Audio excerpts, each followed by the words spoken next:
Dito yung operation ng loader, separator, kinukuha niya lang dyan. Pagtapos niya mag stockpile, loading ng mga dump truck. Kahit dito nga hindi mo makikita na may umabot na tubig. So hindi indication na magkaka-worn out yung tubig. Operate for how many hours para malaman kung anong. You are my sunshine, let it in, let it in.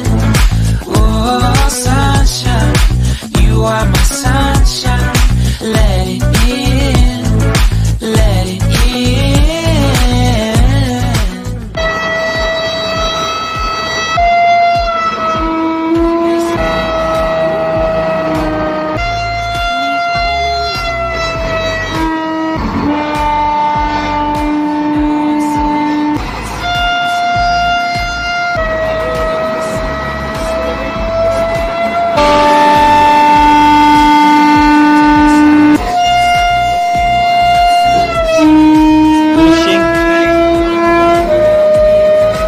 Hindi naman nawawala yung unusual sound. Mas mainit dito na side kaysa dito na side.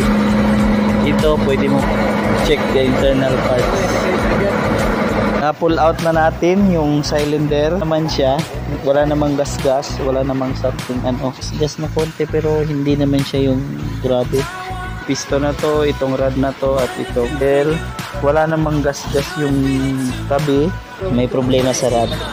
So yan yung problema. Ang problema natin sa rod, side na yan, baluktot. Yung dulo-dulo ng dating dito sa gitna, mayroon siyang 2 or 1 mm dito dikit. Makikita nyo naman dito pag ganyan.